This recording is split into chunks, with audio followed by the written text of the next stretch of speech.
જય શ્રી કૃષ્ણ. એસએસસી ક્લાસીસના રાજપૂત આયુષના સૌ વિદ્યાર્થી મિત્રોને નમસ્કાર. મિત્રો, આ એક નાનકડો ઇન્ટ્રો વિડીયો છે જે લેક્ચર સ્ટાર્ટ થવા પહેલાં 2 મિનિટનો ચાલશે, એના પછી લેક્ચર સ્ટાર્ટ થશે, બરાબર. અને સૌથી પહેલાં મેં વાત કરી દેમ તો મારું નામ આયુષ રાજપૂત અને આપણા ક્લાસીસનું નામ છે એસએસસીસી, જેનું ફૂલ ફોર્મ છે સ્ટુડન્ટ અચીવ કોમર્સ ક્લાસીસ, બરાબર. અહીંયા સાઇટ પર તમને મારો મોબાઈલ નંબર દેખાશે. જો તમને કોઈ પણ સબ્જેક્ટમાં ડાઉટ હોય 11, 12 કોમર્સ, બીકોમ, એમકોમ, બરાબર, તમે એના પર મેસેજ કરીને પૂછી શકે. પછી એની નીચે મારા યુટ્યુબનું ચેનલ દેખાશે અને એ યુટ્યુબના ચેનલ પર તમને 11, 12ના તો થોડાક ઓછા મળશે, પણ બીકોમ એમકોમના પૂરેપૂરા વિડીયો મળશે તમને. અને એની અંદર વિડીયોની અંદર કોમેન્ટ કરજો જો કંઈ બી નહીં ખબર પડે તો, બરાબર. આ બાજુ મારા ઉપર દેખાશે મારું પર્સનલ ઇન્સ્ટાગ્રામ અકાઉન્ટ હશે, એની નીચે આપણા ક્લાસીસનું ઇન્સ્ટાગ્રામ અકાઉન્ટ હશે અને એની નીચે એક ઇન્સ્ટાગ્રામનું અલગથી અકાઉન્ટ બનાવ્યું છે જેની અંદર 11, 12 પ્રથમ પરીક્ષા અને દ્વિતીય પરીક્ષાના તમને પેપર મળી જશે, બરાબર. અને એકદમ લાસ્ટમાં તમને દેખાશે ટેલિગ્રામનું ચેનલ છે. ટેલિગ્રામના ચેનલની અંદર 12th બોર્ડના અને બીકોમ એમકોમના યુનિવર્સિટીના બધા પેપર મૂકેલા છે, બરાબર.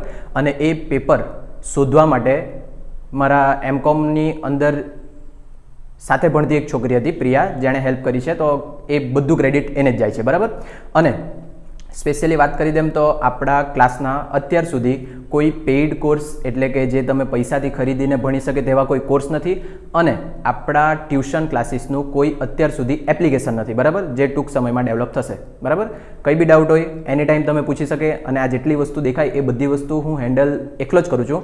એટલે કદાચ શક્યતા એવી કે તમારા મેસેજના રિપ્લાય આપવામાં કે કોમેન્ટના રિપ્લાય આપવામાં થોડો ટાઈમ લાગી જાય, તો થોડુંક વેઇટ કરજો અને આપણે વિડીયો સ્ટાર્ટ કરીએ, બરાબર. Thank you.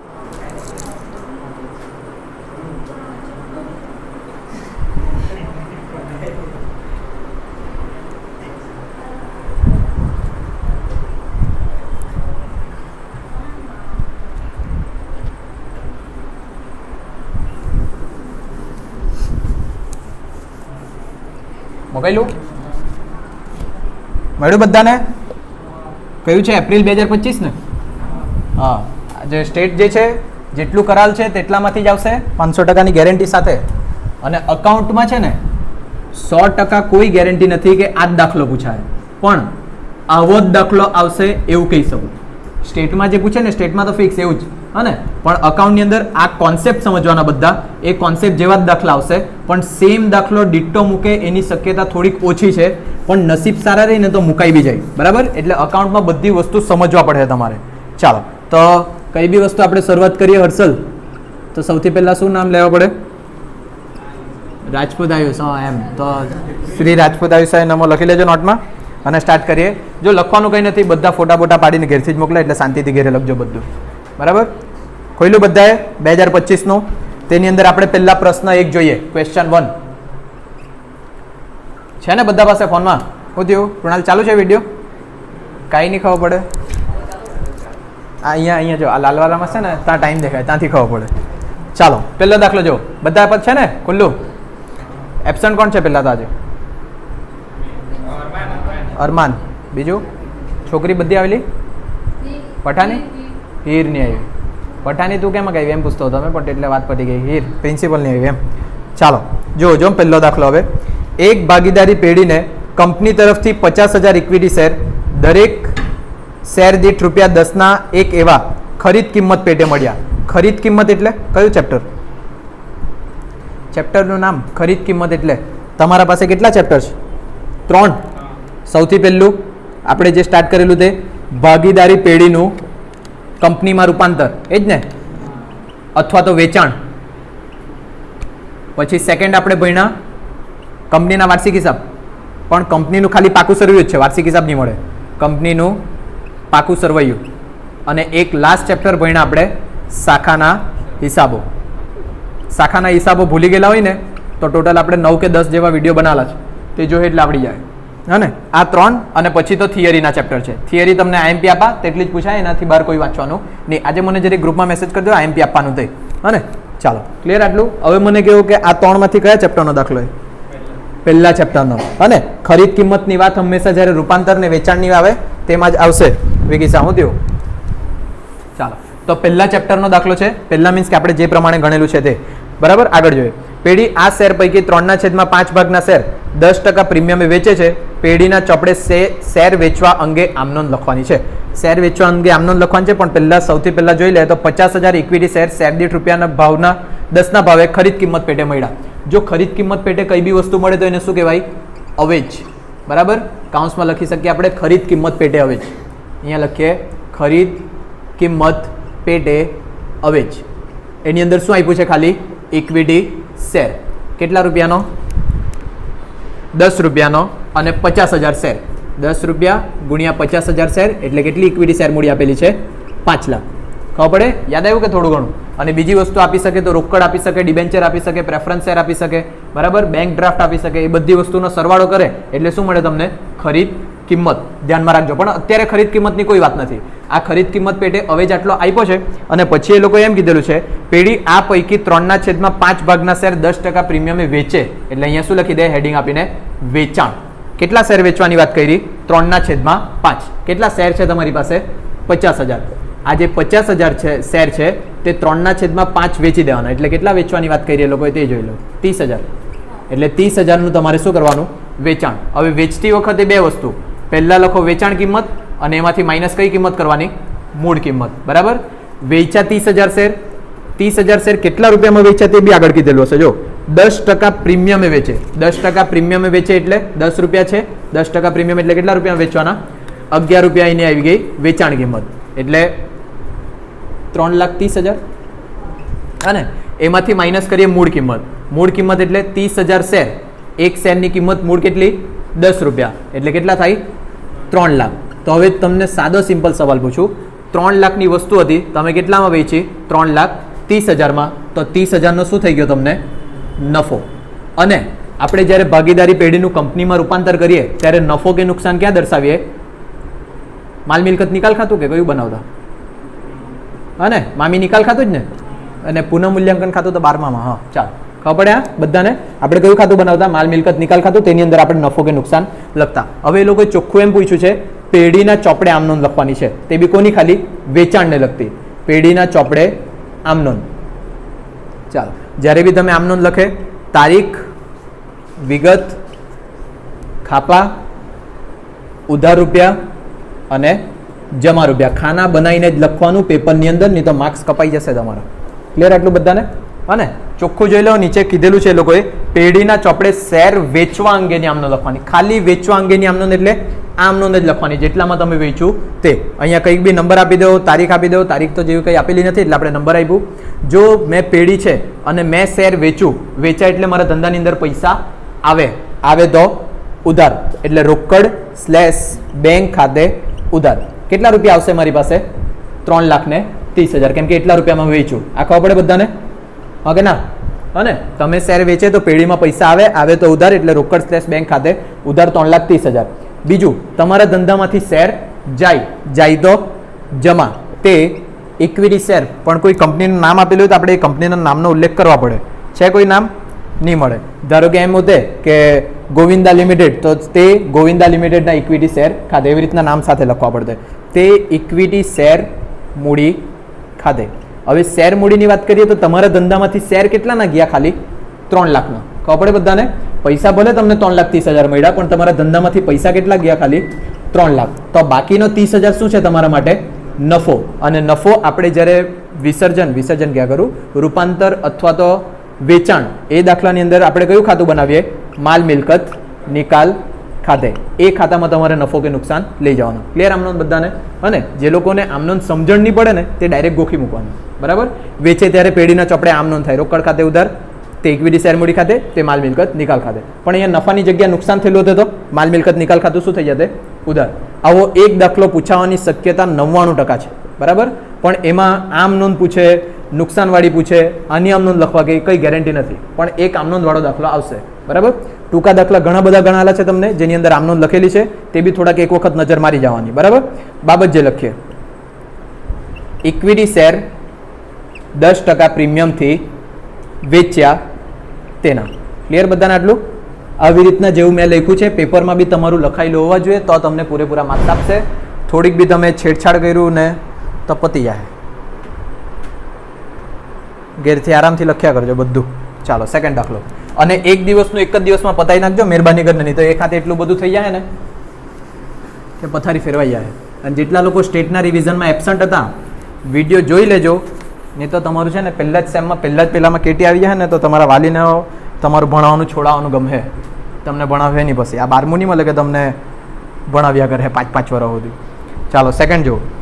કંપની ધારો 2013ના પરિશિષ્ટ 3 મુજબ, કંપની ધારો 2013 પરિશિષ્ટ 3 કયો ચેપ્ટર? કંપનીનું પાકું સરવૈયું. નીચેની વિગતો કયા મુખ્ય શીર્ષક તેમજ પેટા શીર્ષક હેઠળ પાકા સરવૈયામાં દર્શાવશો? બરાબર, બહુ સિમ્પલ દાખલો. તો સૌથી પહેલા અહીંયા લખી દે આપણે વિગત. દાખલો નંબર કયો હવે? 2. આવો દાખલો બી પૂછાશે જ, 99% ચાન્સ છે કે આવો બી એક પૂછાય જ. તો પહેલું ખાનું બનાવી દેવાનું વિગત, એના પછી લખી દેવાનું શીર્ષક, પછી લખી દેવાનું મુખ્ય શીર્ષક અને છેલ્લે લખી દેવાનું પેટા શીર્ષક. બરાબર, આવી રીતના. અને પાકા સરવૈયાનો જો નમૂનો મોડે નહીં હોય અને ભૂલી ચૂકેલા હોય તો એના માટે બી એક વિડીયો બનાવેલો છે, 20 મિનિટ કે 17 મિનિટનો છે. એ વિડીયો જો છે ને તો આખું પાકું સરવૈયું એક જ દિવસમાં આવડી જાય. બરાબર ને, એટલે એ બી જોઈ લેજો. ને જે વિડીયો નહીં મળે ને તે મને મેસેજ કરજો, હોદી આપા તમને. ચાલો, તો નંબર 1 પહેલી વસ્તુ કઈ છે? 10% ડિબેન્ચર્સ. તો સૌથી પહેલાં નક્કી કરી આપવા પડે કે ડિબેન્ચર્સ કઈ જગ્યા આવે. એ નક્કી કરો એટલે મેં બીજા નામ લખી લઉં. કારીગર નફા ભાગ ભંડોળ, પછી ત્રીજું ગ્રેજ્યુએટી અને ચોથું વિકાસ ખર્ચ. બોલો, યાદ કરાવવું પડે બધું? હા કે ના? કે તમે કહે કઈ? બોલ મેહુલ, યાદ આવ્યું કઈ? નહીં આવે ને? એટલે પાકું સરવૈયું જો નજીકમાં શીખેલા ને ત્યારે સારું પડે, પણ પછી ટાઈમ જતાં ભૂલી જાય તમે. એટલે ખાસ કરીને વિડીયો જોઈ લેજો.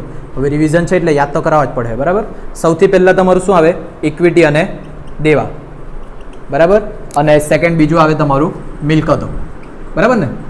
ચાલો, ઇક્વિટી અને દેવાની અંદર 3 હેડિંગ આવે. શેર હોલ્ડર્સના ભંડોળ, પછી બીજું બિનચાલુ દેવા લખે કે લાંબા ગાળાના દેવા લખે? બિનચાલુ દેવા લખો, બિનચાલુ જવાબદારી લખો, બધું સાચું. એની અંદર 3 આવે.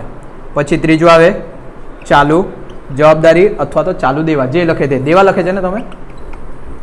હા કે ના? કંઈક તો બોલવા પડે ને. હવે જે લખતા હોય તે એનાથી કંઈ ફરક નહીં પડે. દેવા ને જવાબદારી બંને હરકું જ. બિનચાલુ ને લાંબા ગાળા બી હરકું જ, ચાલુ ને ટૂંકા ગાળા બી હરકું જ. હવે આની અંદર 2 વસ્તુ આવે, એ અને બી. શેર મૂડી, અનામત અને વધારો. પછી એની અંદર 3 વસ્તુ આવે, એ બી સી. હવે મને આ થોડુંક યાદ કરાવવા પડશે. લાંબા ગાળાના ઉછીના નાણાં. બરાબર, લાંબા ગાળાના ઉછીના નાણાં. પછી હા, બિનચાલુ જવાબદારી. કદાચ જો ની નમૂનો લખેલો હોય તો જલ્દી ફટાફટ જોઈ લો કે આમાં ચોપડીમાંથી જોઈ લે. મેં આ જે એક છેલ્લું છે વચ્ચેવાળું, જેમાં કન્ફ્યુઝન થઈ જવાય.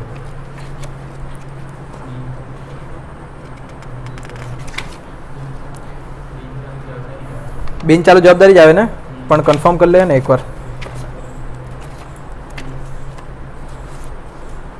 અન્ય લાંબા ગાળાના દેવા.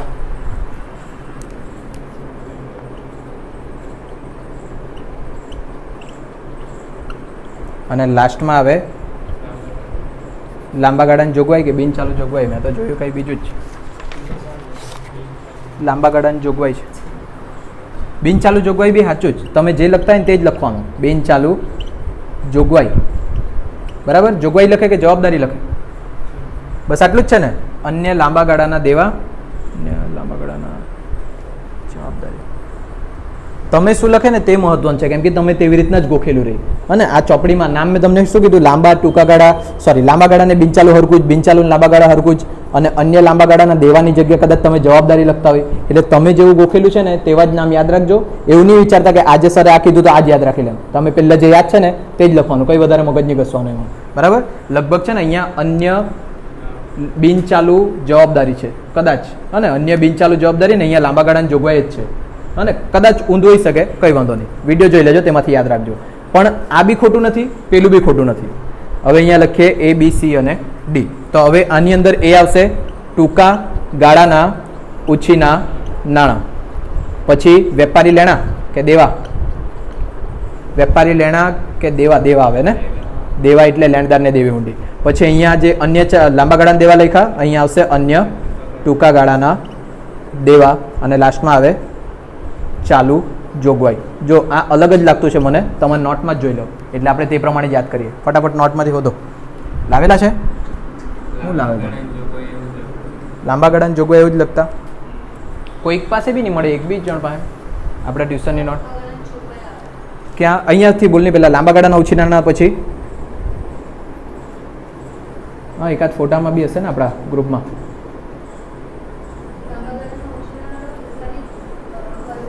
નહીં ચોપડીમાંથી બોલે ને પણ હા ચોપડી તો છે, મેં લખાલું છે. હા તે જ બોલ બોલ. એના પછી હા પછી લાંબા ગાળાની જોગવાઈ. આપણે જ્યારે સ્ટાર્ટિંગમાં નમૂનો લખાલો તે મેં એમ કેમ દાખલામાં લખેલો તેવો હતો. દાખલાવાળો બી ફોટો સ્લાઇડ કરો ને, કેમ કે એ જ તમે હરખું યાદ રાખેલું છે, ગૂંચવાડો ઓછો રખે. એમ થાય તમારી જિંદગી એવી ભંગાર જેવી, એક વસ્તુ હરખું નહીં મળે તમારા પાસે.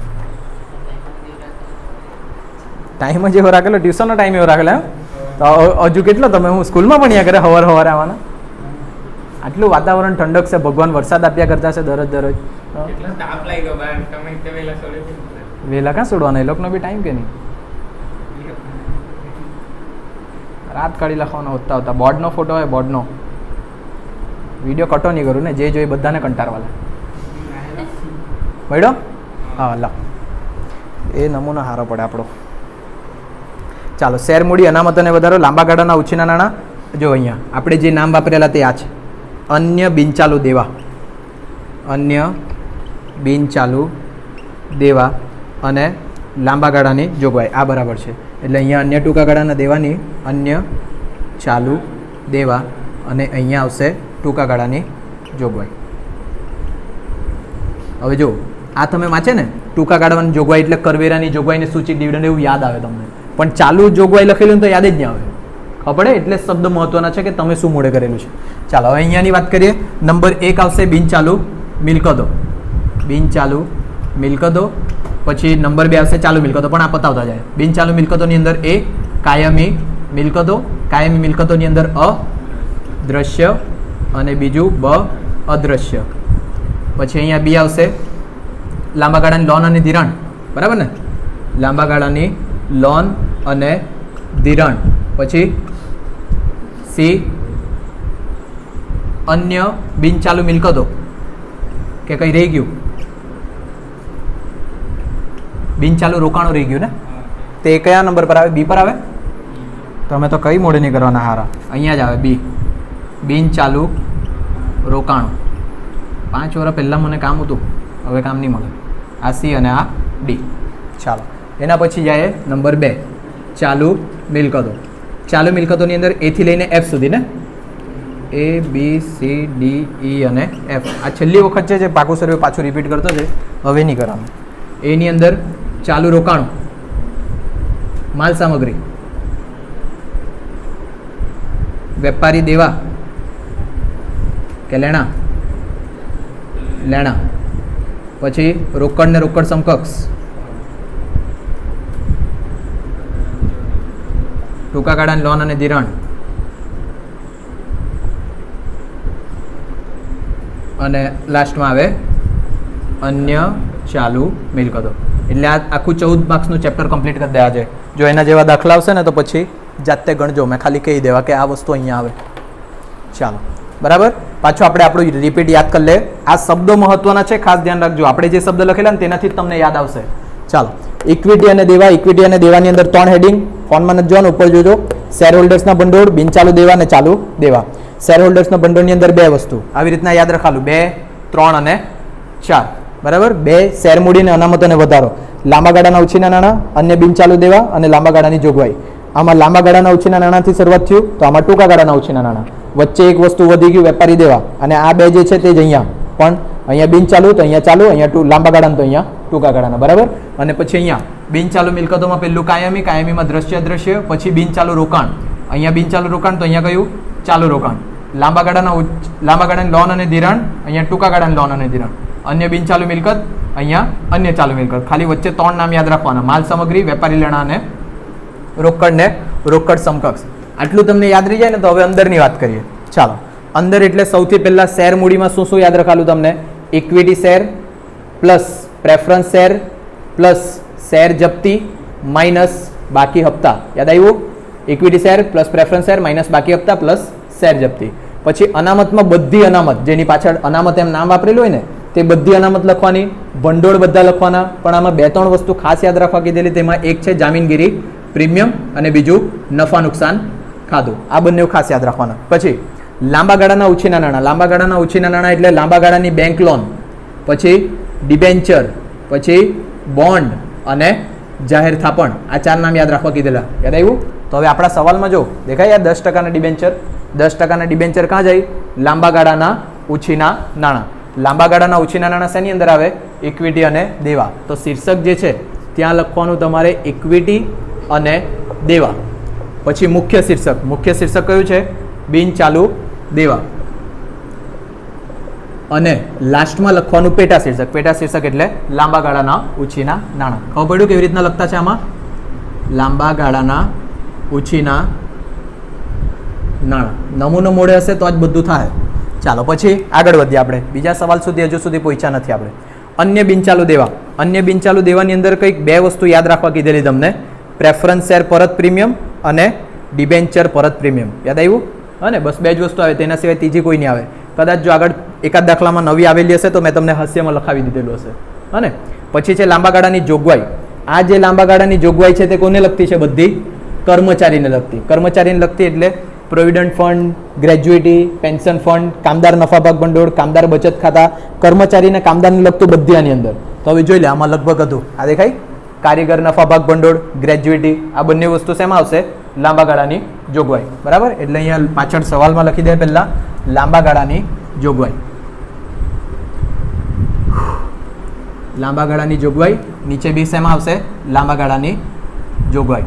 અને જે લાંબા ગાળાની જોગવાઈ છે તેનું મુખ્ય શીર્ષક કયું છે? બિનચાલુ દેવા.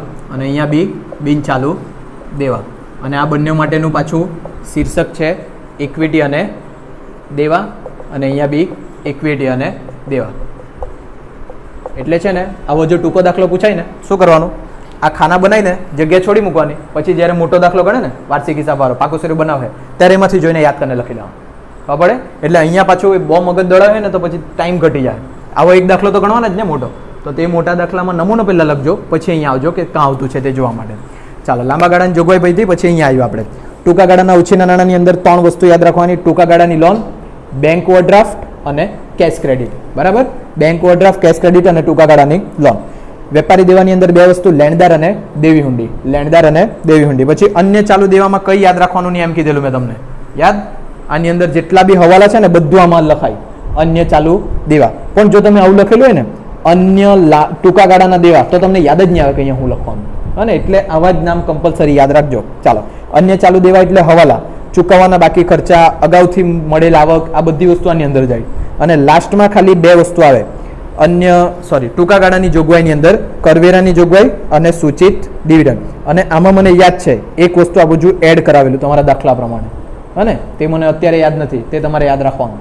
બરાબર? તમારા નોંધમાં હશે કાં તો પેલા વિડીયોમાં બી હશે. અને આ યાદ રાખજો. ક્લિયર? આટલું મૂડી દેવા એક વખત ફટાફટ રિપીટ કરીએ એટલે વિડીયો જોઈએ તો બધું આવડી જાય. શેર મૂડીમાં equity share plus preference share plus share જપ્તી માઇનસ બાકી હપ્તા. પછી અનામતમાં બધી અનામત તો ખબર પડી જાય, પણ જામીનગીરી પ્રીમિયમ ને નફા નુકસાન ખાતું ખાસ યાદ રાખવાનું. પછી લાંબા ગાળાના ઉછીના નાણાંની અંદર બેંકમાંથી લોન લઈ, ડિબેન્ચર, જાહેર થાપણ ને બોન્ડ. 4 વસ્તુ. અન્ય બિનચાલુ દેવામાં ખાલી 2 વસ્તુ, પ્રેફરન્સ શેર પરત પ્રીમિયમ, ડિબેન્ચર પરત પ્રીમિયમ. લાંબા ગાળાની જોગવાઈની અંદર કર્મચારીને કામદારને લગતી બધી જોગવાઈ, પેન્શન ફંડ, પ્રોવિડન્ટ ફંડ, ગ્રેજ્યુઇટી, પછી કામદાર નફા ભાગ ભંડોળ, કામદાર બચત ખાતા, એ બધા દેવાની અંદર. પછી ટૂંકા ગાળાના ઉછીના નાણાંની અંદર 3 વસ્તુ, ટૂંકા ગાળાની બેંક લોન, ઓવરડ્રાફ્ટ અને કેશ ક્રેડિટ. પછી વેપારી દેવામાં 2, લેણદાર ને દેવી હુંડી. અન્ય ચાલુ દેવા કોઈએ યાદ રાખવાના નહીં, બધી વસ્તુ આમાં જ જાય જે બચે તે. અને છેલ્લે ટૂંકા ગાળાની જોગવાઈની અંદર 3 વસ્તુ આવે, કરવેરાની જોગવાઈ, સૂચિત ડિવિડન્ડ અને એક હજુ આવતું છે તે મને નામ યાદ નથી. બરાબર? તમારે યાદ રાખવાનું. અને હવે જઈએ આપણે મિલકત પર. મિલકતમાં જો પહેલા બિનચાલુ મિલકતમાં કાયમી મિલકતમાં દ્રશ્ય બધાને ખબર પડે અહીંયા બેહેલા છે તે જમીન, મકાન, પ્લાન્ટ, યંત્રો, મશીનરી. ખાસ યાદ રાખવાનું કમ્પ્યુટર અને ઢોર ઢંખર અને ભેંસ ને એવું બધું હોય ને તે બધું બી એની અંદર દ્રશ્યમાં જાય, કેમ કે એને તમે જોઈ શકે. અદ્રશ્યની અંદર પાઘડી, પેટન્ટ, કોપીરાઇટ, ફ્રેન્ચાઇઝી, ટ્રેડમાર્ક. બરાબર? કમ્પ્યુટર સોફ્ટવેર એક ખાસ યાદ રાખવા કીધેલું મેં તમને. કયું? Computer software. નામ જોજો, કમ્પ્યુટર સોફ્ટવેર આપે તો અદ્રશ્ય, પણ ખાલી કમ્પ્યુટર આપે તો દ્રશ્ય. ધ્યાનમાં રાખવાનું. ચાલો પછી બિનચાલુ રોકાણ. હવે જો અહીંયા અહીંયા જે ડિબેન્ચર આવ્યા, બરાબર, જાહેર થાપણ આવ્યા, પછી આ જે વસ્તુ છે ને એ તમારા કંપનીના, પણ તમે કોઈની બીજી કંપનીના ખરીદે ને, ધારો કે મેં એમ કેમ મારી કંપની છે વાય લિમિટેડ, મેં ખરીદું ડબલ્યુ લિમિટેડના શેર, તો બીજી કંપનીના શેર અહીંયા નહીં આવે. બીજી કંપનીના શેર શું કરેલું કહેવાય? તમે રોકાણ કરેલું કહેવાય. એટલે શેમાં જાય? બિન ચાલુ રોકાણની અંદર. તો બીજી કંપનીના તમે શેર ખરીદે, બીજી કંપનીના ડિબેન્ચર ખરીદે, બીજી કંપનીમાં સરકારી જામીનગીરીમાં રોકાણ કરે, મ્યુચ્યુઅલ ફંડમાં રોકાણ કરે, આ બધી વસ્તુ શેમાં જાય? બિન ચાલુ રોકાણ. આમાં લાંબા ગાળાનું, અને એ જ વસ્તુ ટૂંકા ગાળા માટે આવે તો શેમાં જાય? ચાલુ રોકાણ. ક્લિયર બધાને? પાછા નામ, બે નામ ખાસ, સરકારી જામીનગીરીમાં રોકાણો અને બીજું મ્યુચ્યુઅલ ફંડમાં રોકાણો. એ બે નામ સ્પેશિયલ આવતા જ છે. સરકારી જામીનગીરીમાં રોકાણો, મ્યુચ્યુઅલ ફંડમાં રોકાણો, બીજી કંપનીના શેર, બીજી કંપનીના ડિબેન્ચર, અન્ય સંસ્થામાં રોકાણો. કોઈ બી જગ્યા તમે રોકાણ કરે તો આ બંને જગ્યા જાય. લાંબા ગાળાનું હોય તો અહીંયા, ટૂંકા ગાળાનું તો અહીંયા. કંઈ કીધેલું જ નહીં હોય તો લાંબા ગાળા કે ટૂંકા ગાળા, તો શેમાં લખવાનું? લાંબા ગાળામાં. ક્લિયર બધાને? પછી લાંબા ગાળાની લોન અને ધિરાણ. જો અત્યાર સુધી બધી લોન આવી ને તે તમે બેંકમાંથી લઈ તે લોન. હવે અહીંયાની લોન એટલે તમે આપે તે લોન, બરાબર? અને તો તમે કોઈને લોન આપે તો કોને લોન આપી શકે? તમારા કંપનીના કર્મચારીને. અને કર્મચારીને એડવાન્સ આપે તો બી અહીંયા લખવાનું, કર્મચારીને લોન આપે તો બી અહીંયા લખવાનું, કોઈકને બીજાને લોન આપે તો બી અહીંયા લખવાનું. અને ધિરાણ, બધા ધિરાણ તો ખબર પડી જ જાય. ધિરાણ પાછળ એવો શબ્દ વાપરેલો હશે ને ધિરાણ, મયુરી, તો લખવા જ પડે. જાયગી નહીં મને લાગે બહુ દિવસ તો અહીંયા. હા. અને બીજી બધી વસ્તુ કઈ આવશે? તમામ પ્રકારની ડિપોઝિટ. યાદ આવ્યું? ઇલેક્ટ્રિસિટી ડિપોઝિટ, કસ્ટમ ડિપોઝિટ, બધી ડિપોઝિટ આની અંદર જાય. લાંબા ગાળાની લોન અને ધિરાણ. અને હવે લાસ્ટ, અન્ય બિનચાલુ મિલકતો. અન્ય બિનચાલુ મિલકતમાં કઈ બધી મિલકત? અવાસ્તવિક મિલકત. અવાસ્તવિક મિલકત એટલે તમને આખી નોંધ લખાલી. પ્રાથમિક ખર્ચા, ડિબેન્ચર, વટાવ, જાહેરાત ઉપલબ્ધ ખાતું, સંશોધન વિકાસ ખર્ચ, અને આ બધા જેટલા બી અવાસ્તવિક મિલકત છે બધી એમાં જાય. અને આ દેખાય વિકાસ ખર્ચ, એટલે કે સંશોધન વિકાસ ખર્ચ શેમાં જશે? અન્ય બિનચાલુ મિલકત. તો અહીંયા લખીએ પહેલા પેટા શીર્ષકમાં અન્ય બિનચાલુ મિલકતો. અન્ય બિનચાલુ મિલકતોનું મુખ્ય શીર્ષક કયું છે? કાયમી મિલકતો. સોરી, કાયમી મિલકતો નથી, કયું છે? બિનચાલુ મિલકતો. અને બિનચાલુ મિલકતોનું પાછું શીર્ષક છે મિલકતો. અને અહીંયા તમારો દાખલો થયો કમ્પ્લીટ, પણ પહેલાં બી આપણે જોઈ લઈએ. બરાબર? ક્લિયર બધાને? આ ગણવાનું આવી રીતના છે. બહુ મહેનત કરાવી નાખી તમે. ચાલુ રોકાણો, અહીંયા જે બિનચાલુ રોકાણમાં હતા તે ટૂંકા ગાળાના આવે તો અહીંયા. પછી ટૂંકા ગાળાની લોન અને ધિરાણ, અહીંયા જેટલી વસ્તુ આવે ને તે જ અહીંયા, પણ ટૂંકા ગાળાની. અને અન્ય બિનચાલુ મિલકત, અહીંયા બધી અવાસ્તવિક મિલકત આવી, અહીંયા બી બધી અવાસ્તવિક મિલકત આવશે ટૂંકા ગાળાની. પણ આ સ્પેશિયલ શેના માટે? હવાલા માટે. ચૂકવવાના બાકી, સોરી, અગાઉથી ચૂકવેલા ખર્ચા, મળવાની બાકી આવક, આવા જેટલા બી હવાલા આવે તે બધાની અંદર એન્ટ્રી આપવાની. બૈચા ત્રણ તો એકદમ સિમ્પલ. વેપારી લેણા બધાને ખબર, દેવાદારને લેણી હુંડી. રોકડ અને રોકડ સમકક્ષ બી બધાને ખબર. રોકડ શિલ્લક, બેંક શિલ્લક, કોઈક ડ્રાફ્ટ આપેલો હોય તે, અને ચેક, આ બધી વસ્તુ આમાં જાય. અને માલ સામગ્રીમાં તમામ પ્રકારનો સ્ટોક. પછી માર્ગસ્થ માલ બી એની અંદર જ, છૂટા ભાગ, ઓજારો, સાધન સરંજામ, આવું બધું આવે ને તે બધું શેમાં? માલ સામગ્રી. ક્લિયર બધાને હવે? અને એટલે અહીંયા તમારું છે ને 14 માર્ક્સનો એક મોટો દાખલો કમ્પ્લીટ, અને ટૂંકા દાખલામાં 5 માર્ક, 3 માર્ક, 2 માર્ક જેમાં પૂછાય તે. હવે આ વસ્તુ મેં રિપીટ નહીં કરા, બરાબર? જે દાખલો આવશે દાખલામાં સમજાઈ લઉં કે અહીંયા જાહે, પછી તમારે જાતે ગણવાનું આવે. હવે ખાલી 2 જ ચેપ્ટર ભણાવવા. કયા કયા? શાખાના હિસાબો, અને બીજું કયું છે? કંપનીમાં વેચાણ ને રૂપાંતર વાળું છે તે.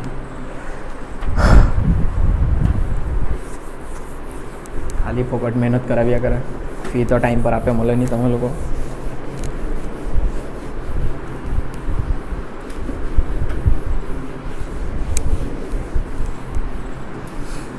ત્રુપલનો મેસેજ આલો તો કાલે. ત્રુપલ આપણા હાથે જ હતો ને? ત્રુપલ અકાઉન્ટના એમપી ઘેરા પાણી.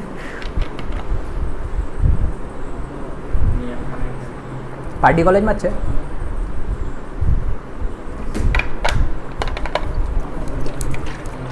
ચાલો,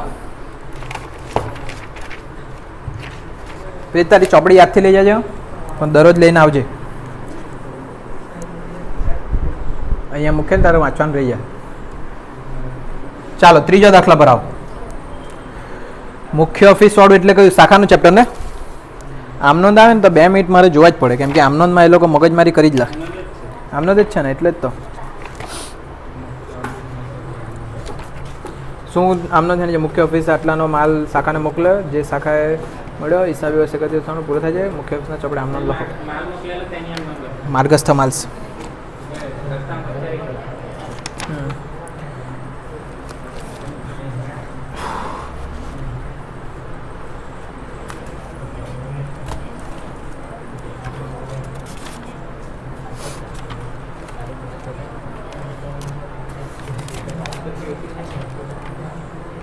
કંઈ નાસ્તો નહીં લાવ્યો તમે લોકો મારા સારું?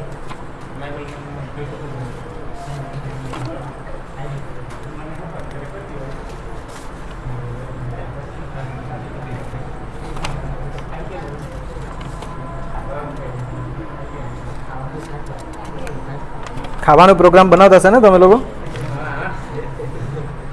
આવ્યો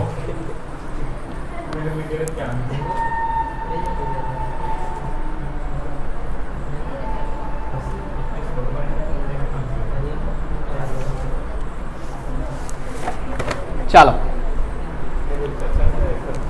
ક્વેશ્ચન 3 જો શાંતિથી બોર્ડ પર. મુખ્ય ઓફિસે તારીખ 28/3/24 ના રોજ 4 લાખનો માલ શાખાને મોકલ્યો હતો, જે શાખાને 5/4/24 ના રોજ મળ્યો. હિસાબી વર્ષ 31/3 ના રોજ પૂરો થાય છે. મુખ્ય ઓફિસના ચોપડે આમ નોંધ લખો. બરાબર. મુખ્ય ઓફિસે 28/3/24 ના રોજ 4 લાખનો માલ મોકલેલો છે, અને મોકલેલો માલ હોય તો એના ચોપડે કેટલા માર્ગસ્થ માલ કરવાના? આરો ગોવિંદા શું છે?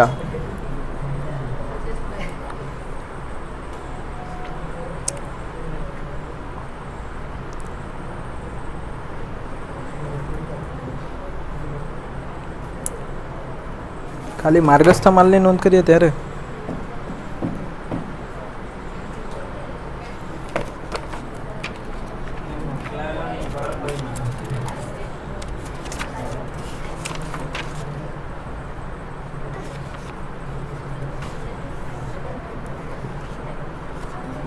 ચાલો સ્પષ્ટતા નથી કરેલી તો આપણે બંને આમનો જ લખવા પડે. બોર્ડ પર જો સૌથી પહેલાં મુખ્ય ઓફિસે 28/3/24 માલ મોકલેલો છે. મુખ્ય ઓફિસે કેટલા રૂપિયાનો? 4 લાખનો. બરાબર. હવે એ માલ પહોંચ્યો ક્યારે છે? 5/4/24. 5/4/24 ના રોજ કોને મળ્યો? એ શાખાને. અને તમે હિસાબી વર્ષ પૂરું થતું છે 31/3/24. તો આ જે હિસાબી વર્ષ છે 31/3/24 આના પછી આવશે, આના પહેલાં આવશે કે વચ્ચે આવશે? તારીખ જે લખી છે 28/3/24 થી 5/4/24, આ તારીખ આની વચ્ચે આવશે કે બહાર જાય? વચ્ચે આવશે. દેખાય બધાને? 28/3 પછી 31/3 આવશે ને આના પહેલાં 31/3 આવશે.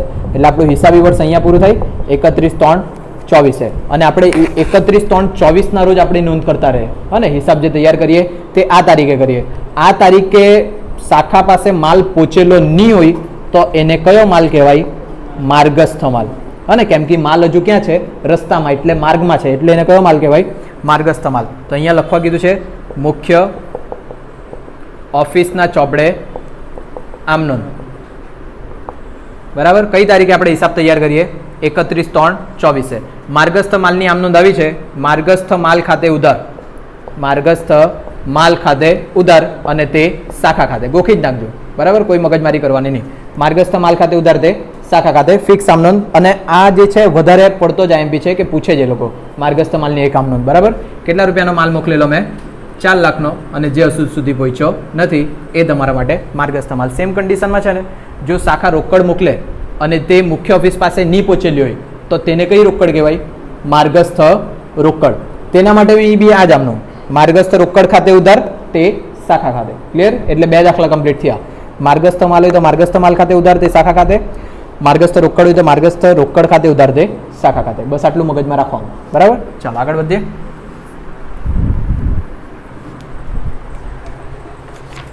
ઓકે હર્ષલ,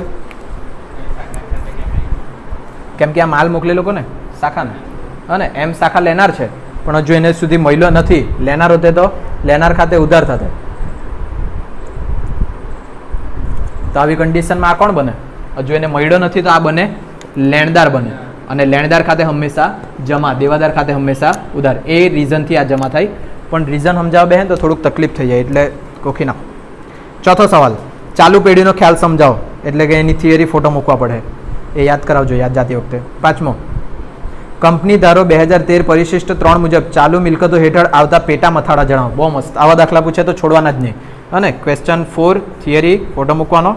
ક્વેશ્ચન 5 જો કંપની ધારો 2013 પરિશિષ્ટ 3 મુજબ ચાલુ મિલકતો, એટલે અહીંયા ચાલુ મિલકતો. ચાલુ મિલકતોની અંદર જે હેડિંગ આવે ને બધા તે લખવાના. એટલે કાંથી કાં સુધી? ABCDEF સુધી. અત્યારે પહેલાં જોયા ને ચાલુ રોકાણ માલ સામગ્રી, આવા પૂછાય તો બહુ મસ્ત.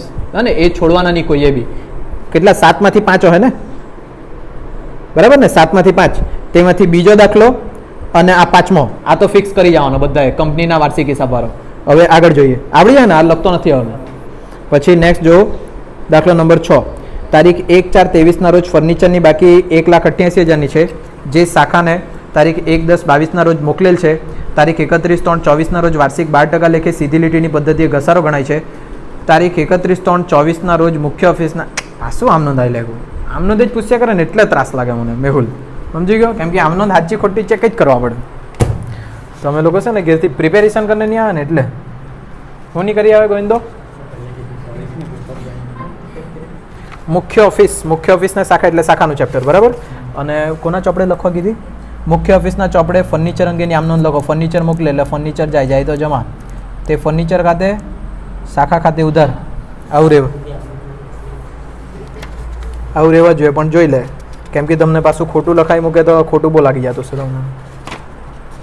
એવું તો સમજે જ નહીં કે માણસથી ભૂલ થાય.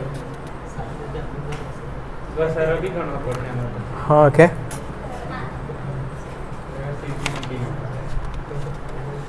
ઘસારો ગણતરીમાં તો કઈ તકલીફ નહીં પડે, આમનોંધમાં તકલીફ પડે.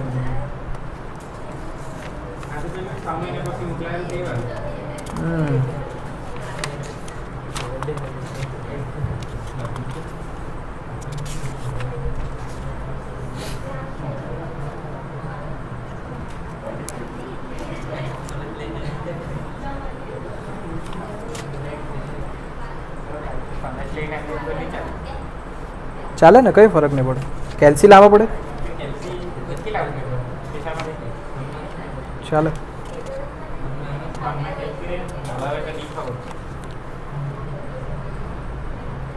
જો હવે આમાં નહીં મળે ફર્નિચરને લગતી આમનોંધ, તો પછી મારે જાતે જ લખાવવા પડે. તે હવે સાચું કે ખોટું તે મેં ગેરંટી નહીં આપું, મારા પ્રમાણે લખાઈ મૂકું.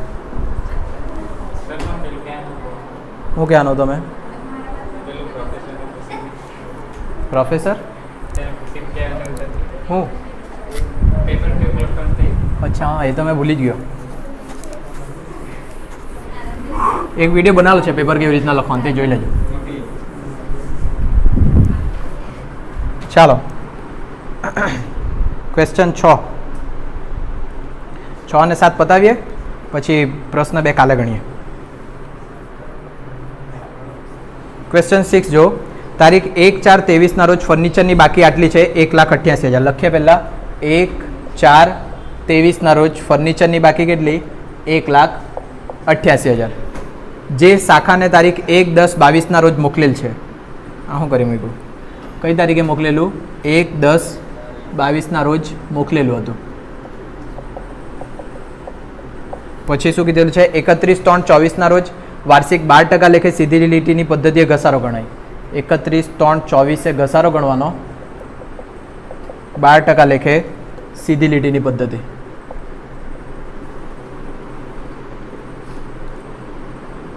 તારીખ 31/3/24 રોજ મુખ્ય ઓફિસના ચોપડે ફર્નિચર અંગે આમનોંધ લખો. આમનોંધ લખવાની છે 31/3/24 ફર્નિચર અંગે, અને તે બી કોના ચોપડે?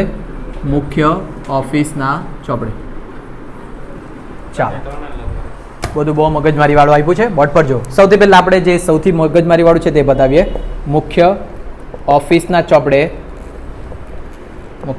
ચોપડે આમનોંધ કઈ તારીખે લખવાની?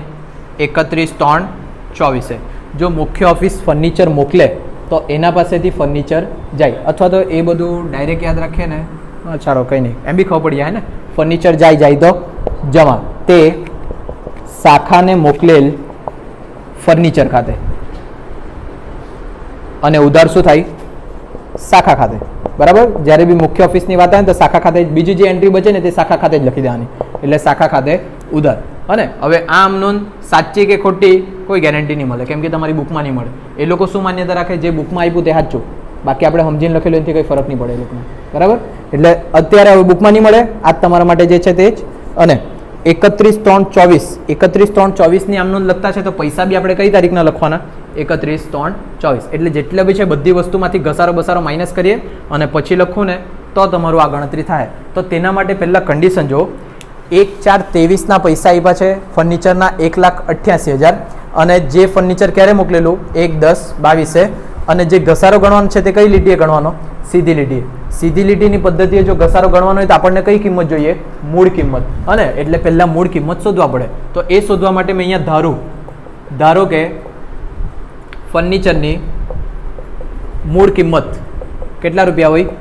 100 રૂપિયા. કઈ તારીખે મોકલેલું? 1/10/22. 1/10/22 એની મૂળ કિંમત 100 રૂપિયા. એમાંથી ઘસારો માઇનસ થયેલો હશે કેટલા ટકા? 12%. એટલે અહીંયા લખીએ ઘસારો 100 ગુણ્યા 12%. અને આપણે મહિના નક્કી કરવા પડે. મહિના એટલે ક્યારથી ક્યાર સુધીના? 1/10/22 થી 1/4/23 સુધીના. એટલે અહીંયા લખીએ 1/10/22 થી 1/4/23. કેટલા મહિના થયા? 6 મહિના. તો અહીંયા 6 મહિનાનો ઘસારો કાઢો કેટલો થાય તે જોઈ લો. 6 રૂપિયા. 6 રૂપિયા ને એટલે બાદ કરીને કેટલા બચે? 94. તો આપણે અહીંયા સાંભળજો 1/4/23 સુધીનો ઘસારો બાદ કર્યો તો આ જે પૈસા આવ્યા તે કઈ તારીખના આવ્યા? હવે 1/4/23. પાછું અહીંયા સમજો. 1 તારીખે ધારો કે મેં અહીંયા એક ફિક્સ તારીખ લખું. 10 તારીખે મેં ફર્નિચર ખરીદેલું અને આજે 15 તારીખ છે. 15 તારીખે ફર્નિચરનો ભાવ છે 20,000 રૂપિયા. બરાબર. અને આ પૈસા તમને આપ્યા છે. મેં તમને એમ કેમ તમારે આ કિંમત શોધવાની છે ને અહીંયા મેં 10% ઘસારો માઇનસ કર્યો છે. તો મેં આ કિંમત ધારો કે 100 અને એમાંથી 10% ઘસારો બાદ કર્યો તો કેટલા આવ્યા? 90. તો આ 90 પ્રમાણે મને 15 તારીખનો ભાવ મળ્યો. તો હવે મેં પદ મૂકું તો મને કેટલા રૂપિયાનો ભાવ સ્ટાર્ટિંગમાં તો તે મળી જાય. ખબર પડે કે પાછું બીજી રીતના સમજાવું? બીજી રીતના સમજાવું. કંઈ નહીં પડે તો બહુ મસ્ત. ચાલો તો અહીંયા લખીએ 1/4/23 જે ફર્નિચર છે તેની કિંમત કેટલા રૂપિયા હતી? 94 રૂપિયા. તેવા ટાઈમે એની મૂળ કિંમત અથવા તો અહીંયા લખું ચોપડે કિંમત લખું. ચોપડે કિંમત મારી 94 હતી ત્યારે મૂળ કિંમત કેટલી? 100. તો માટે અત્યારે ચોપડે કિંમત કેટલી છે? 1,88,000. તો મૂળ કિંમત કેટલી? મેં કરું?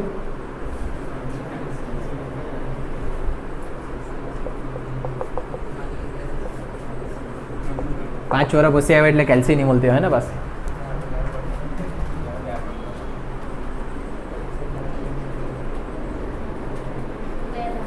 બે લાખ. એટલે આ જે 2 લાખ છે ને તેની કઈ કિંમત હશે? મૂળ કિંમત. ક્લિયર આટલું બધાને?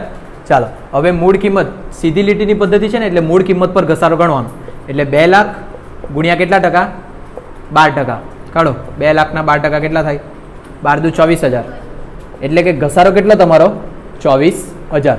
તો હવે આ ઘસારો માઇનસ કરવાનો 2 લાખમાંથી કે 1,88,000માંથી? 1,88,000માંથી. કેમ તે જો શરૂઆતમાં તમારી કિંમત હતી 2 લાખ. એમાંથી અમુક ઘસારો માઇનસ થયો ને પછી કેટલા આવ્યા? 1,88,000. આ તમારી છે ચોપડે કિંમત. હવે એ ચોપડે કિંમતમાંથી માઇનસ થાય ઘસારો કેટલા રૂપિયાનો? 24,000નો. આ 24,000 ઘસારો માઇનસ કરો એટલે તમને ખબર પડે કે 31/3/24 ફર્નિચરની કિંમત કેટલી? એટલે અહીંયા રકમમાં કેટલા લખવાના મારે? 1,64,000. કોલેજમાં આવી આમનોંધવાળું ગણાલું છે? નહીં ગણાલું? એ લોકોમાંથી ખાલી આમનોંધ જ ચેક કરવાનું છે આપણે. રકમ તો 100% બરાબર જ હોય. ખાલી આ આમનોંધ ચેક કરી લેવાની પરફેક્ટ કે આ જ આવે કે નહીં. નહીં તો ખોટું બધું ગણે ને માર્ક્સ નહીં મળે એવું નહીં થઈ જાય. પાછું અહીંયા ખબર પડી કે આ આટલી બધી રામાયણમાં નહીં પડી? પડી ગોવિંદા? નહીં પડી? ચાલો અહીંયા શાંતિથી સમજો એકવાર પાછું, કેમ કે આઈએમપી છે આ. 1/10/22 કોઈક ફર્નિચર મોકલેલું, કેટલાનું છે તે નહીં ખબર. પછી એ લોકો એમ કીધું 1/4/23 એ જ ફર્નિચર કેટલાનું છે? 1,88,000નું છે. અને તમારે શોધવાનું છે 31/3/24નું ફર્નિચર કેટલું છે. હવે કન્ડિશન ખબર પડે? સવાલ 1/10/22 મોકલેલું તેની ખબર કેટલાનું? 1/4/23 ખબર છે 1,88,000નું. અને તમારે નક્કી કરવાનું છે છેલ્લે કેટલું બચ્યું તે. અને ઘસારો ગણવાનો છે ને 12%, તે કઈ પદ્ધતિ હોય? સીધી લીટી. અને સીધી લીટી એટલે તમને ખબર પડવા જોઈએ કે કયા પર ગણવાનું? જેટલાનું મોકલેલું હશે તે. તો અહીંયા કોઈક એવી કિંમત હશે મૂળ કિંમત જે આપણને ખબર નહીં, એમાંથી શું માઇનસ થયેલું હશે? ઘસારો. પછી ચોપડી કિંમત આવેલી હશે. કેટલા રૂપિયા ચોપડી કિંમત? 1,88,000. પછી એમાંથી માઇનસ થશે કયો? ઘસારો. એટલે આખરની કિંમત આવશે 31/3/24ની. આ ખબર પડે કે નહીં પડે? ઇજ્જતથી બોલજો. પહેલાં તો કોઈક મોકલેલી કિંમત હશે તે કઈ કિંમત? મૂળ કિંમત. એમાંથી ઘસારો માઇનસ થયેલો હશે તો પછી ચોપડી કિંમત આલી હશે. ચોપડી કિંમત એટલે આટલી રૂપિયા આવેલા હશે 1,88,000. અને પછી એમાંથી ઘસારો માઇનસ કરવાનો અને છેલ્લે આવે તે તમારી આખરની બાકી. પણ જે આ ઘસારો ગણવાનો તે કઈ કિંમત પર ગણવાનો? મૂળ કિંમત પર. કેમ મૂળ કિંમત પર? કઈ લીટી છે? સીધી લીટીની પદ્ધતિ છે એટલે. તો જો મૂળ કિંમત પર ગણવાનું હોય તો પહેલા મારે મૂળ કિંમત શોધવા પડે. મૂળ કિંમત શોધવા માટે મેં શું કર્યું? અહીંયા મૂળ કિંમતને 100 ધાર્યું, એમાંથી ઘસારો માઇનસ કર્યો તારીખ પ્રમાણે, એટલે કેટલા રૂપિયા આવ્યો? 6 રૂપિયા. એટલે ચોપડે કિંમત મારી કેટલી આવી ગઈ? 94. તો પદ મૂક્યું 94 એ 100 તો 188 એ કેટલા? ક્લિયર હવે બધાને? એટલે આ 2 લાખ આવ્યા અને એ 2 લાખ પર મેં 12% ઘસારો કાઢીને 24,000 અહીંયા મૂક્યા અને પછી ફાઇનલ રકમ આવી. બરાબર? આ છે તમારો જાદુવાળો દાખલો.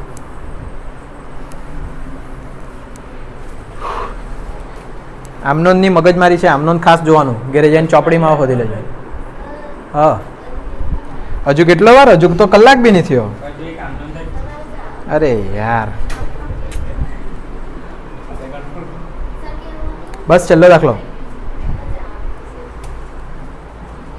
આમનોંધ આવે ને તો તમારા કરતા વધારે મન કંટાળો આવે. 10 મિનિટ ચોપડ જવાની એ તો કઈ વાંધો નહીં. દાખલો કે લેટ થયો એમ કે છે, મેં જવાબ આપી લે, ટેન્શન નહીં રહેતું.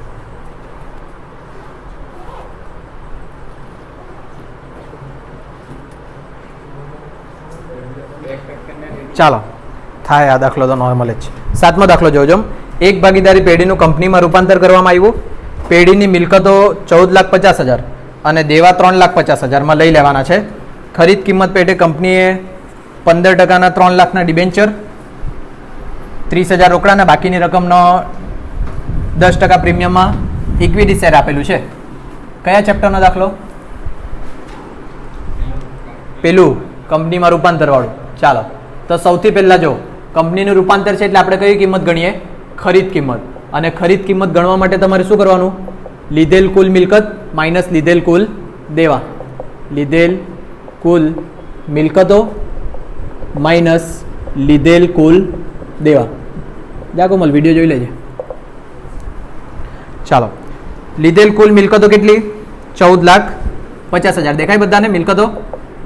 ઓકે ના? અને દેવા કેટલા? 3,50,000. બાદબાકી કરો એટલે તમને મળે ખરીદ કિંમત 11 લાખ. આટલું ખબર પડે બધાને? ખરીદ કિંમત. પછી તમે શું ગણે? ખરીદ કિંમત પેટે, ખરીદ કિંમત પેટે અવેજ. ચાલો, અવેજમાં એ લોકોએ શું શું આપ્યું તે જોઈ લે.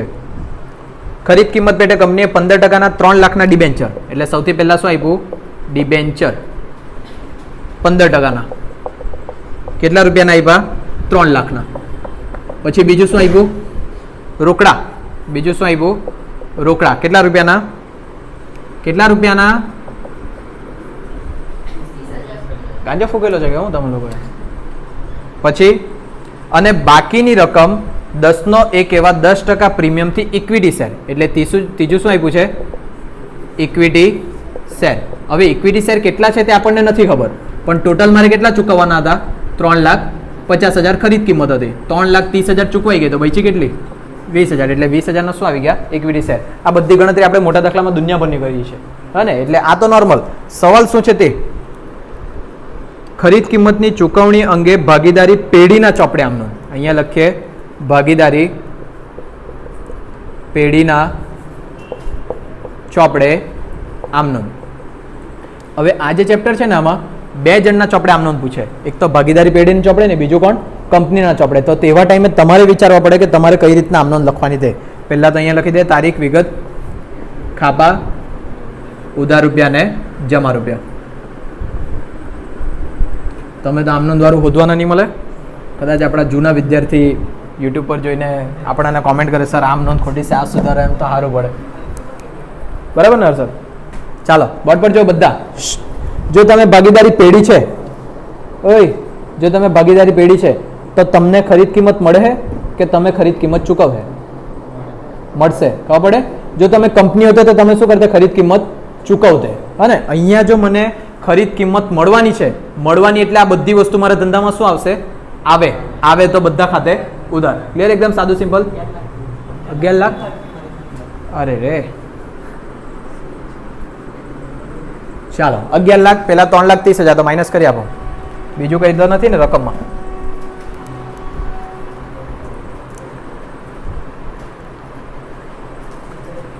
₹3 લાખ ડિબેન્ચર, 30,000 રોકડા. બસ આટલું જ છે. કેટલા થાય ઇક્વિટી શેર? 10 લાખ કાં થઈ જવાના 6,70,000 કે 7,70,000 7,70,000 બરાબર. ધ્યાન રાખજો હા, ભૂલમાં કંઈક બીજું નહીં લખાઈ જાય. ચાલો 11 લાખની ખરીદ કિંમત હતી, 3 લાખ ડિબેન્ચર, 30,000 રોકડા ને બાકી બધા ઇક્વિટી શેર. હવે પાછું અહીં આવી જાઓ.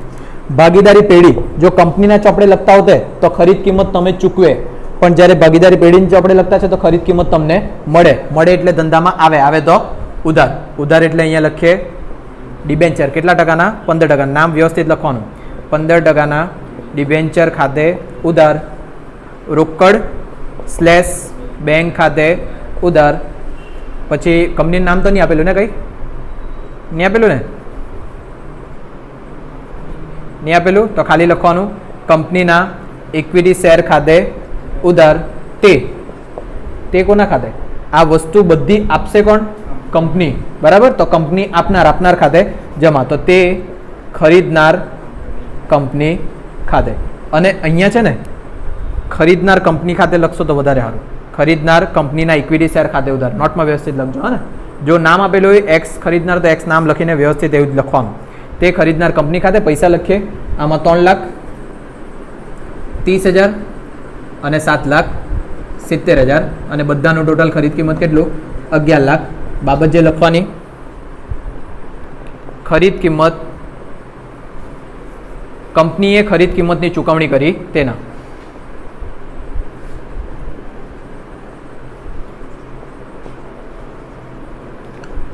અકાઉન્ટમાં કંટાળા હોય કે જે આવે તે 5 કે 6 તારીખથી આપણો ટાઈમ બદલાઈ જાય. 3 બેચ છે, 11-12 ભણાવવા પછી તમારો જ એટલે 10 વાગ્યાનો ટાઈમ થઈ જાય. બસ નહીં એટલે કાલનો દિવસ આવો પછી આપણે જોઈએ કંઈ એડજસ્ટ કરી આપીએ.